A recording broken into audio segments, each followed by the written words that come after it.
Kita kedatangan Bu Koni. Halo Bu Koni. Hai, Hai. apa kabar? Apa kabar ibu dosen gue, Nat? Ini dosen ya? Aku dosennya. Coba tapi muridnya sekarang tuh sesuatu banget. Apaan enggak Bu Koni, berarti Bu Koni itu menyandang status pengamat militer. Aku paling malah dibilang pengamat loh. Terus Karena apa kalau dong? pengamat semua orang bisa ngamatin. Gue sekolah, Nat. Sekolah apaan? S1, S2, S3 gue memang bidangnya sama, pertahanan, militer, dan hubungan internasional. Oke. Jadi aku tuh analis, menganalisa, Oke. bukan mengamati. Beda, kalau menganalisa tuh dia kumpulkan data, dia pelajari, memandang secara holistik gitu. Baru dia memutuskan, oh ini kesimpulannya. Makanya misalnya kasus Ukraine, gue agak beda. Karena gue dari analisa gue, kayaknya gue nggak sama yang lain gitu. Kok bisa nggak sama yang lain? Emang kenapa? Gini, aku tuh penganut pemikirannya Soekarno. Oke. Kenapa kita jadi negara non-blok dulu? Oke. Karena dulu Soekarno lihat Rusia, Amerika. Tapi Soekarno itu pemimpin yang punya karisma, punya pemikiran geopolitik. Oke. Jadi dia paham bahwa, oh iya sebentar ya, kalau gue ikut begini, gue berarti ngeblok sini. Gue kesini, oh enggak, gue bikin blok baru. Makanya dia bikin konferensi Asia Afrika dan kita kemudian politik luar negeri kita adalah non-alignment, tidak berpihak. Ya. Maksud aku, orang kayak Putin itu udah diperlukan dunia. Kenapa? Kalau kita mau melihat dunia dan bicara tentang keseimbangan regionalnya Soekarno, keseimbangan regionalnya Tan Malaka. Pernah baca buku Tan Malaka nggak? Lu anak kuliahan gue kalau nggak baca Tan Malaka gue marah. baca. Tan Malaka tuh bahasa sederhana. Kalau lu bikin anjing sama besar, dia nggak akan saling makan. Oke. Tapi kalau lu bikin satu jadi gede, segede malamut, satu segede cuhawa, kecil, ya pasti yang si ini kalau lapar makan yang kecil. Betul. Jadi menurut dia, dunia itu harus seimbang. Menurut Bung Karno itulah kemudian diseimbangkan dengan non-blok lah, kemudian segala macam. Nah, sekarang kalau buka peta, sebenarnya menurut aku dunia itu udah nggak seimbang. Karena ada Amerika, ada NATO, dan mostly walaupun nggak NATO dan nggak Amerika, dia tuh aliansinya Amerika. Oke. Contoh sekarang ya, kita lihat kawasan kita aja. Indonesia. Ada FPDA kita tuh, Five Power Defense Arrangement. Itu ada Singapura, ada Malaysia, ada Brunei, pokoknya ex Commonwealth, ada Australia. Okay? Kita udah surrounded tuh. Lu kalau gua ngomong gini lu bayangin peta ya. Iya. Terus lu kalau nggak bayangin peta susah. Kemudian ada The Quad. The Quad tuh baru juga dibikin 2000 berapaan tuh. Itu India, Jepang, Australia lagi. Coba si Australia itu kemana-mana coba. Terus udah gitu ada lagi apa lagi? AUKUS yang terakhir. Australia, kembali lagi UK. Ya akhirnya maksud aku keluarga-keluarga itu juga, aliansi-aliansi itu juga, NATO juga, Amerika juga. Oke. Jadi nggak terima kalau mereka aja yang menguasai dunia gitu ya? Mereka maunya begitu. Bukan, kalau aku bilang gini, bukan nggak terima, terserah aja dia mau apa. Cuman bahwa kalau orang mau pengen menyeimbangkan, ya harusnya boleh-boleh aja. Nah, on my point, Putin itu sedang mencoba menyeimbangkan. Kenapa? Dia melihat Soviet kan jatuh karena sejarah panjang perang apalah, proksi, hibrid, apa lu namanya, perang apa, pokoknya akhirnya Soviet jatuh lah, ya kan, zamannya Gorbachev. Pecah jadi 15 negara. Ketika pecahan negara ini diambil NATO atau diajak NATO, dia nggak apa-apa karena jauh tuh. Siapa di atas kan, di Eropa di atas tuh, arah selatan sih, barat ke selatan. Nah, tapi dia udah jauh-jauh hari ngomong, lu jangan ganggu ya, Ukraine. Timur lah ya. Oh, dia tuh udah ngomong dari jauh-jauh hari. Jauh, karena di 2008 Ukraine dan Georgia itu ditawari oleh NATO, lu masuk kita deh, gitu. Kenapa Ukraine penting buat Rusia? Ada banyak hal. Kalau kita tuh NKRI lah, ada NKRI harga mati, ada Rusia harga mati lah kira-kira. Karena bahelanya nih zaman dahulu kalanya, abad 9 itu justru mereka ini cikal bakalnya dari Kiev, dari situ. Baru kemudian jadi Soviet Union. Nah kemudian si Moskow jadi negara, jadi besar. Kota terbesar kedua tuh Kiev. Jadi tadinya tuh mereka ibu kota yang gantian aja. So this is the most strategic place. Itu kenapa di Ukraine itu banyak sekali hulu ledak nuklir, banyak sekali misil, banyak sekali apa sih, ada Chernobyl, industri pertahanan. Karena dulu memang daerah supporting suburbnya Moskow kan. Nah, ketika Ukraine diajakin, itu kan berarti di halaman banget lu gitu, di pagar lu deh. Kalau kemarin halaman lu yang jauh, sekarang main ke sini. Lah, kalau di pagar gue udah bisa ngomong dong. Tapi kalau kita lihat dari sisi sebaliknya, kalau Ukraine kan udah otonom. Jadi dia sebagai negara kan punya kedaulatannya sendiri. Betul, Say. Dia punya kedaulatan, tapi jangan lupa tadi aku bilang ada sejarah. Nah, merah ya, jangan lupakan sejarah. Jangan lupakan sejarah. Jadi gini, dan ada masalah juga di Ukraine itu bukan gini ya. Menurut aku Ukraine ada Rusia atau nggak ada Rusia, ada Amerika ada nggak ada Amerika, satu hari bisa pecah. Makanya buat aku ini pelajaran buat Indonesia. Kenapa coba? Kenapa? Ukraine itu kan besar ya, 603 km persegi. Indonesia lebih besar sih by the way. Nah, terus di sisi barat dia tuh merasa mereka orang Ukraine, mereka European. Oke. Kan nempel kan ke Poland kemana itu kan. Iya. Tapi di sisi timur, no, they are Russian. And they hate Amerika so much. Rata-rata ya di sebelah sana tuh. Karena mereka merasa ada grand history Rusia yang mengikat mereka. Apa sih kalau bahasa kita tuh epolexosbud itu, ekonomi, politik, sosial, budaya, tralala, trililinya itu. Nah, jadi dia merasa itu. Berarti Ibu mau ngomong kalau Ukraine ini walaupun dia adalah suatu negara yang sudah berdiri, kedaulatannya itu bisa diganggu gugat dong karena ada sejarah ini. Bukan kedaulatan diganggu gugat, kedaulatan tuh udah full punya dia. Cuman maksud aku kita lihat dari perspektifnya tuh Putin kan. Jadi gini, waktu siapa presiden yang pertamanya itu masih pro Rusia. Berarti Putin dibenarkan untuk mempunyai perspektif seperti itu karena ada sejarah. Menurut aku bukan karena sejarah, karena tadi dia bilang kalau nggak seimbang kalau semua Eropa tuh jadinya NATO. Oh, karena Ibu penganut Tan Malaka. Tapi Tan Malaka gue bukan penganut Tan Malaka, gue penganut keseimbangan global. Halo, kamu jangan salah ngomong ntar gue dicap apa lagi. Gue penganut keseimbangan global. Atau kalau kata bahasa Pak Marti, Menlu kita dulu tuh regional equilibrium, keseimbangan regional. Tapi tau nggak, Tan Malaka menurut aku tuh satu-satunya yang pintar dibuang penjara terus. Tapi kok waktu kita merdeka kemana ya? Lu nggak usah bahas itu, lu ditangkap. Kita ngomong lagi ya. Jangan, kita lagi bikin pemikiran. Jadi anyway, si Putin ini bilang, lo kalau Ukraina jangan ganggu, ya kan? Dan menurut gue itu fair enough, dia cuma ngomong jangan ganggu deket situ. Nah, Desember kemarin dia ngomong lagi karena kan namanya dua-duanya. Nah coba, saking mereka satu budaya namanya kan Volodymyr sama Vladimir. Kan satu akar bahasa. Nah, jadi kemudian dia bilang kenapa lu jadi makin nekat nih. Nah, makanya aku percaya dia tuh bukan aneksasi atau bukan invasi. Nggak akan ke sana. Nggak, karena kalau mau invasi nggak usah nunggu berapa hari. Rusia tuh powerful kok, langsung Ukraine tuh. Nomor 2 pertahanan. Nah, jadi menurut aku dia tuh betul-betul demilitarisasi. Jadi militernya Ukraine tuh dilemahkan. Lihat nggak kemarin pembunuhan jenderalnya? Karena dia pengen apa sih presidennya turun. Lihat nggak pembunuhan jenderalnya? Enggak. Aku nggak lihat. Jadi dia tuh punya jenderal Ukraine ini yang pro Amerika, yang selalu mendorong kita harus nonton. Lu tau nggak? Dia lagi mau pulang ke rumahnya pakai mobil. Dari sini muncul tank dong. Tank yang lagi ngamanin kota, ditabrak ya kan, hancur, belum selesai ditembak lagi, deret, jenderal itu mati. Dan itu video disebar ke seluruh dunia. Jadi nunjukin, jadi dia nunjukin bahwa gue nggak main-main. Oke. Dan udah gitu kemudian Putin bikin pidato, militer Ukraine, gue ini tolong deh, lu pulang ke rumah aja. Gue ini lagi maksud baik buat Ukraine, buat kita gitu. Jadi lu pulang ke rumah. Maksudnya jangan jadi korban lagi, itu keren kan? Dia ngomong gitu ya? Dia ngomong gitu ke Ukraine gitu ya? Lo pada pulang dah gitu. Ya pulang tidur deh. Jadi Putin tuh ngerasa lo tuh bagian gue, sedangkan di Ukraine tuh sebenarnya bukan bagian gue juga, dia udah tahu dia udah merdeka, tapi dia nggak mau pokoknya, gini bahasa dia tuh 2008. Amerika, kan yang suka malas-malasin Amerika nih. Iya sih. Amerika, gitu. Amerika dia bilang, tolong ya, kalau lu tau nggak perasaan gue, kira-kira gitu ya ngobrolnya. Kalau gue taruh hulu ledak gue di Kanada sama di Meksiko, perasaan apa? Ya itu yang gue rasain dengan NATO, lu makin lama makin maju ke gue gitu loh.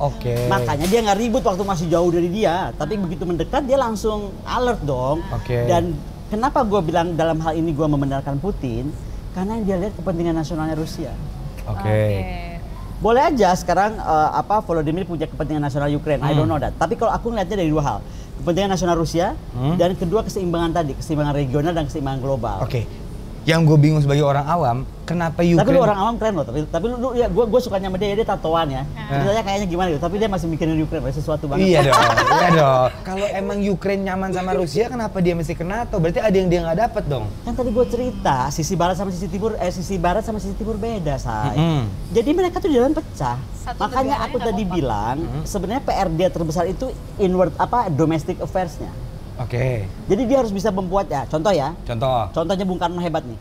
Kita itu bahasa ada berapa ratus gua nggak tahu. Kita punya satu bahasa Indonesia. Betul. Nah kenapa mereka nggak bikin satu bahasa baru? Karena dia nggak punya Bung Tomo. Iya ya, nggak semua muda. Jadi si yang di barat yang ngerasa dia Ukrainian, yang di sini nggak merasa Russian. Harusnya bikin kayak bahasa apa gua nggak tahu. Bahasa bersama. Bahasa Ibrani gitu misalnya ya? Iya lucu juga kan. By the way dia pengen mana? Pengen perdamaian di mana? Katanya Ukraine pengen perdamaian di Israel. Nah, Ibu gini kan ya Pak Putin, halo, gue belajar kenalan dengan Pak Vladimir ya kan? Tahu nggak? Vladimirnya? yang mau si Ukraine ya? Iya, dua-duanya kita ngomong aja, Pak. Kita kan sok kenal harusnya. Oh, iya. Jadi kita daripada di Israel ya, mendingan di Bali, bener nggak? Oh, iya, The land of God. Iya, bisa party lagi di situ. Iya, bisa. Iya dong, abis Kan damai. pulau Jadi nggak usah dewa-dewa. perang, Nggak usah enak perang, party. nggak usah perang, Party banyak beach aja club ya. di situ kan. Iya, bener berenang, surfing. Di ember. Sesuatu. Ya betul nggak Pak Vladimir ya? Kita mendukung perdamaian, ayo. Oke, tapi dari peperangan mereka berdua ini ada impact-nya nggak sama negara kita? Bisa. Jadi gini Dari ya. segi? Jadi gini. Kalau kita bayangkan, sekarang kan Rusia itu dihukum secara ekonomi. Dan ekonomi dia itu petroleum dan gas paling besar. Ada dua masalah, makanya aku yakin NATO nggak akan turun tangan. Karena NATO bisa bagus dia nyerangnya sekarang. Coba kalau musim dingin kemarin Desember, matilah, ya kan? Jadi dia nggak bisa lama-lama nggak nerima supply energi. Oke. Nah, dan Putin udah ngitung kayaknya. Kalau lu nggak mau beli gua, lu pikir gua mati? Enggak lah, gua jual ke Cina. Nah, kalau dijual ke Cina, negara di dunia ini yang punya strategic petroleum dan gas reserve itu hanya Amerika Serikat. Makanya dia invasi Irak, Libya dan lain-lain. Ini orang tuh kalau orang yang menganut pemikiran politik energi, dia itu adalah invasi untuk membuat store minyaknya makin besar. Gitu. Yeah. Nah, sementara kalau Cina bikin SPR juga, can you imagine today Cina sekarang nggak punya di SPR. Tapi kalau dia ini perang lama berkepanjangan, Cina menurut aku akan ikut apa yang Amerika bikin. Karena menurut aku tuh Cina tuh cuma ikut aja apa yang Amerika bikin, soalnya Amerikanya senewen. Oke. Ngerti nggak lo? Kayak nggak mau ada matahari dua. Padahal nggak apa-apa juga kan matahari dua ya. Orang satu di barat, satu di timur. Oh gitu. Iya. Kalau tiga? Nggak apa-apa juga. Keseimbangan regional kita bikin matahari sendiri. Iya. Bu, tapi kalau misalnya skenarionya ini, skenario yang terjadi Ukraine sama ya ini akan menjadi perang dunia ketiga nggak? Nah itu mah kayaknya halu-halunya Trump. Karena Trump tiba-tiba ngelihat itu apa namanya dia bilang bakal Taiwan gitu kan. Nah aku bilang nggak, kayaknya jauh deh. Karena menurut aku Cina nggak mungkin melakukan kebodohan itu. Tapi ini akan bisa terjadi karena begini. Yang aku tahu gara-gara rame ini Rusia tiba-tiba pamer kekuatan. Nah makanya itu kenapa mesti punya pertahanan yang kuat ya. Nah, dia tiba-tiba show off aja kapal perangnya di Mediterania. Senewan dong negara-negara Timur Tengah. Yang mau coba dikirim sama Putin, lu jangan ikut campur juga ya, jangan macam-macam. Gua bisa kacaukan Syria kalau gua mau. Iya. Hanya karena gestur kapal perang, latihan di Mediterania, tahu nggak apa yang dibikin sama negara Arab? Sekarang negara Timur Tengah ini, Arab dan kawan-kawan, sedang duduk sama Israel. Coba, halo, makanya jangan sosok anti Israel lu. Orang Arab aja duduk sama Israel, mereka mau bikin fakta pertahanan Timur Tengah. Oke. Israel di sana, jadi Israel Arab Saudi bersatu nih. Mereka sedang bicara serius nih. Gue kemarin baru dapat email tentang itu. Nah, jadi intinya Indonesia pun kawasan kita ini kan kawasan yang kalau menurut Hillary kan the pivot of Asia atau Obama lah. Nah, pivot of Asia artinya kan ini kawasan Asia, udahlah kita duduk aja bikin keseimbangan regional model si Arab tadi, ada apa-apa kita lebih bertahan sendiri. Nggak usah minta tolong Amerika, nggak usah minta tolong yang bukan Amerika, tapi kita bersatu. Nah, kalau di sini kita baru ngomong ASEAN ini sebenarnya harusnya bisa bikin political security cooperation. Selama ini kan cuma talk ya. Nah ya apa? Atau ASEAN. Jadi gitu maksud aku, supaya akhirnya tadi keseimbangan regional itu bisa terjadi. Sekali lagi aku ini jangan disalah mengerti ya. Aku condemn serangan terhadap negara berdaulat, apalagi dalam konteks hubungan internasional sudah sangat maju ya. Tetapi sekali lagi aku tidak melihat itu sebagai serangan, dari semoga Putin juga nggak over ya. Jadi bahwa itu hanya untuk demilitarisasi Ukraine, memberi peringatan kepada negara apapun yang ikut campur, jangan main-main, gue juga bisa gila, kira-kira gitu bahasa dia kan. Lu jangan main-main, gue juga senewan nih, udah pusing gue dari 2008 makan hati gitu, kira-kira gitu. Nah itu yang baru bisa bahaya. Tapi kalau kita ngeliat presidennya Ukraine kan udah lihat mukanya belum, puyeng banget. Iya. Udah gitu dia bilang kok nggak dibantuin gue sih gitu ya. Kok nggak dibantuin dia sih? Nah ini contohnya memang dunia mukanya ini penuh provokator. Kurang tidur mukanya. Mukanya kurang tidur senewan ya, mesti obat tidur. Jadi ke dokter maksudnya. Jadi maksud aku sekarang tuh dia tuh harusnya menurut aku udah gestur udah ada bahwa dia mau ketemu. Karena dia udah ngukur, ini udah nggak main-main. Karena Putin udah ngomong jelas banget, pokoknya jangan ikut campur. Kalau ikut campur, gua akan pakai segala kekuatan gua kali ini. Tapi katanya si NATO udah nyiapin 100 jet tempur. Ayo tempur gitu. Ya coba aja. Ini bisa kiamat, beneran kalau karena menurut aku gini ya, aku tuh ngebayangin Putin ya, aku tuh ada bukunya Hillary Rodham Clinton. Putin itu kan dari kecil udah dahsyat banget hidupnya. Gue mau cerita di drama ya. Masuk Terus, KGB. Ya, dia di KGB itu dia lihat tembok Berlin runtuh. Lu sekarang bayangkan jadi dia ya, ketika lu udah dibentuk pemikiran lu itu, doktrin lu tuh begitu. So you have to understand his point. Nah, dia tuh udah umur berapa? Udah berapa kali jadi presiden, jadi wapres, jadi presiden. Terus dia sempat ngeganti loh supaya dia bisa jadi presiden terus. Nah makanya, tapi maksud aku dia juga tahu bahwa umur manusia ada batasnya. Lu mau naik beruang kayak hari ini, besok lu naik gajah, tetap aja lu bakal mati gitu. Jadi mungkin dia ngitung, ini kali kans gue untuk stand up buat Rusia. Again, I don't think ini buat dirinya, tapi buat Rusia.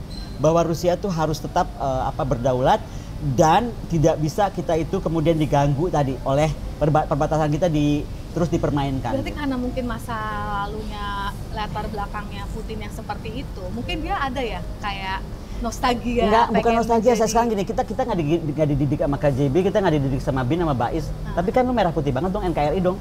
Ya apalagi Putin. Ini gue nggak pernah di sekolahin di BIN, nggak pernah sekolah di BAIS juga, enggak kan? Tapi kalau lu ada yang Malaysia ngambil batik lu marah, apalagi perbatasan lu dicaplok dong. Nah. Tapi kalau masyarakat Rusia itu sebenarnya dia tuh suka nggak sama keputusan Putin? Namanya masyarakat pasti terbelah. Ada jenderal militernya itu senior terus surat ke Putin. Putin please ya, apa sih perang tuh mahal. Dia ngomong gitu. Putin please ya. Please ya. Please dong please deh. gitu. Kita baru Covid pusing gitu kan. Ada tapi ya ada juga banyak yang setuju. Gitu. Ya kayak aku kan di tengah belahan buin mana gue bilang lucu juga nih orang gue bilang gitu kan. Tapi gue suka karakter yang otoriter gitu sih. Bukan. Gue suka karakter agak gila berani membawa perubahan. Makanya kalau Mas Andi yang sekarang jadi gubernur Manas bilang kan gue muridnya. Kan dia sukanya Tan Malaka. Bu Soekarno. Jadi menurut Mas Andi gue tuh revolusioner. Waktu aku PhD, waktu aku bikin doktor, draft disertasi gue dilempar sama Pak Maswadi. Lu tau dong Profesor Maswadi? Kenapa? Killer. Gue bikin komparatif tadi TNI sama Israel. Lah kita buat diplomatik nggak punya. Dia langsung lempar tuh. Mbak katanya. Kalau bandingin vitamin C itu katanya, vitamin C, apple to apple. Oh, apple to apple. Gue terus bilang, oke. Tapi saya bandinginnya gini Pak, kuda ada vitamin C nggak badannya? Ada. Anjing ada nah. Gue cari dari kuda dan anjing vitamin C. Itu udah Profesor Mas Wadi Rauf ya? Jadi Profesor langsung lihat daripada gue capek deh, gue langsung lulus gue. Halo Prof. Gue absen ya. Terima kasih ya Prof ya. Karena Prof dan Mas Andi lah, gue jadi bisa ke Israel. Kalau di segmen itu kan, di segmen ini kita punya Journey of the Candidate. What is that? Jadi gini, seandainya Bu Koni menjadi kandidat presiden dulu deh. Halu-haluan aja. Halu-haluan dulu aja. Ini halu ya, tapi kan gue dibantai, say. Lu kayak nggak Indonesia aja. Lu salah ngomong azan aja lu dibantai, apalagi gue pengen jadi apa? Enggak. Lu mau jawab itu? Gini deh kalau jadi Menteri Pertahanan. Kenapa? Menggantikan Pak Prabowo. Jangan ntar gue disupain Gerindra. Jangan ada Dasko kayak lebih cocok. Lu jangan suka mancing-mancing gue susah dong. Atau Komisi 1 DPR ya. Komisi 1 DPR RI aman dong. Ya ketua DPR. Iya kan?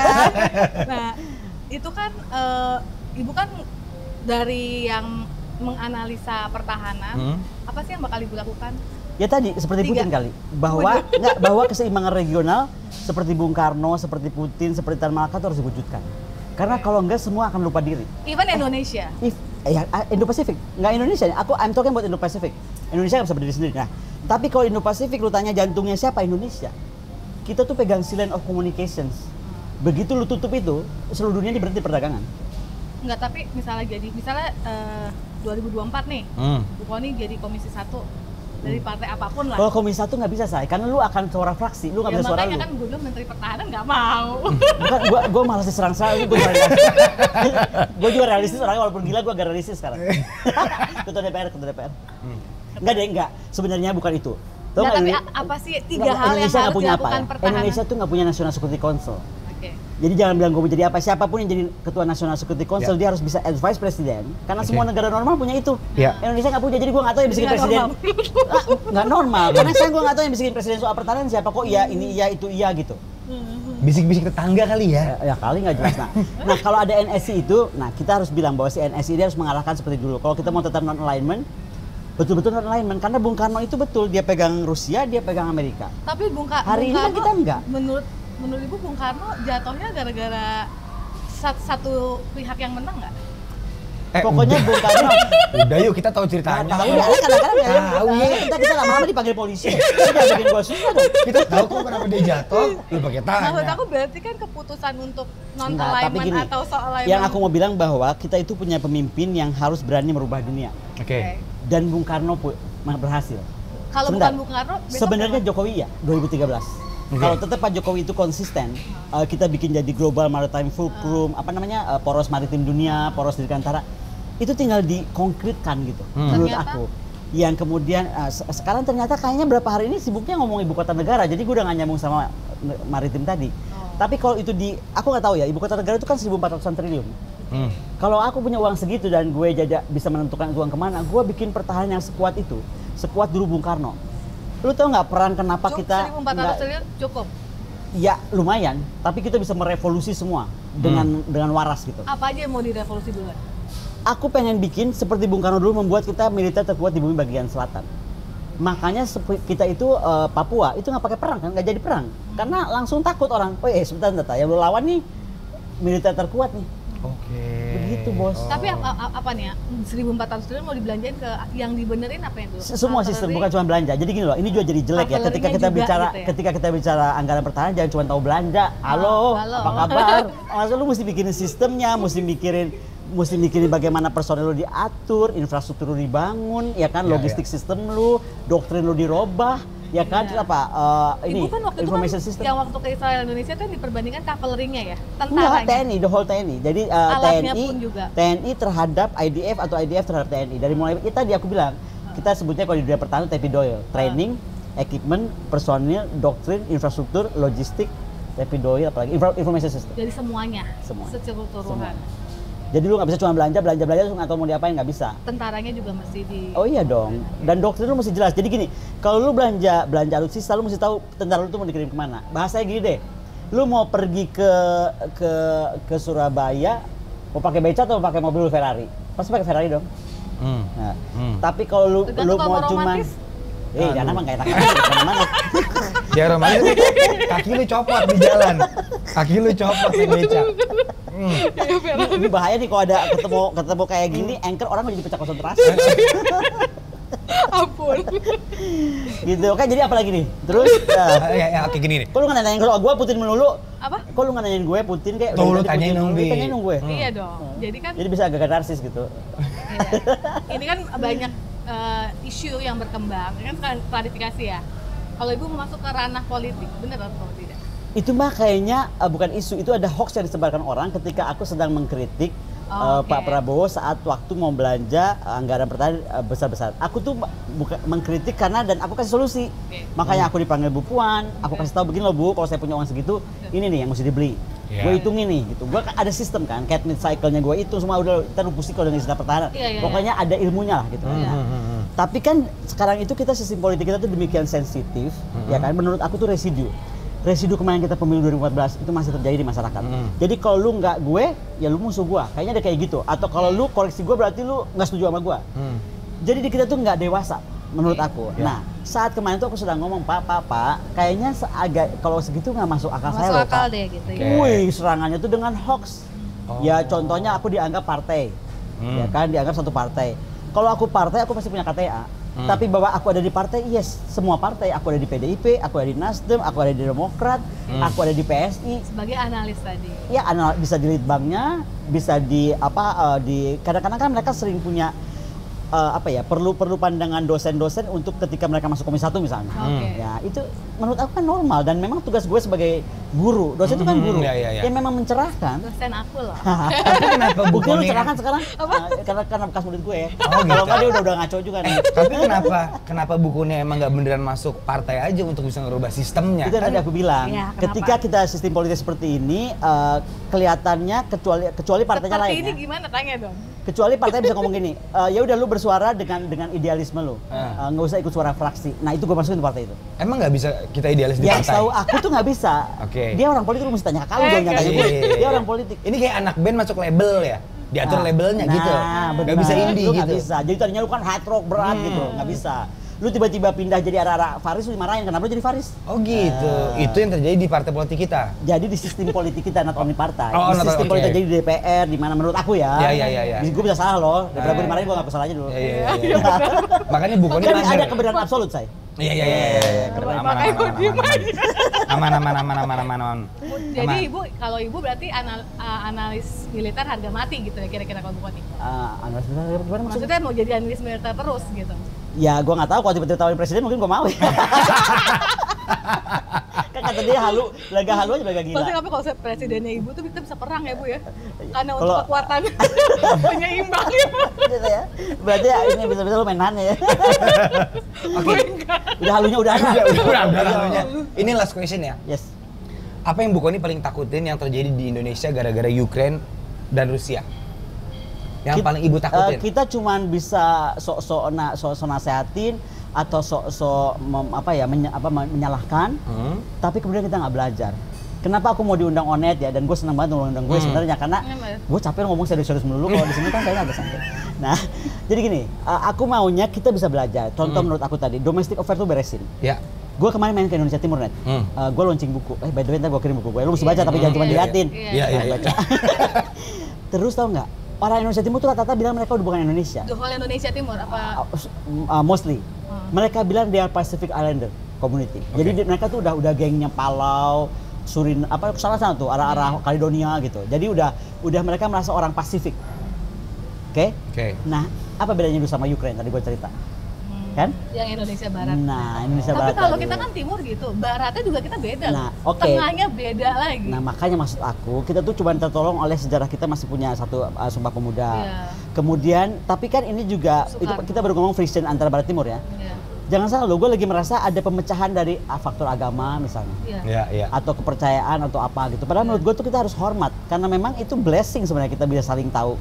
Setuju. Ya kan? Jadi jangan sok-sok mau memurtad-murtadkan orang lah, mau ngapain, emang lu udah paling bener gitu kalau gue sih. Berarti sebenarnya ketahanan domestik ini yang lebih penting ya? Pertahanan domestik masih penting dan jangan pernah bawa-bawa Tuhan ke politik. Atau jangan pernah bawa-bawa agama ke politik. That's very dangerous. Dah, what a closing statement. Thank you.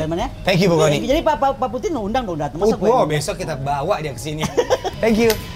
Makasih semuanya. Dah. Thank you.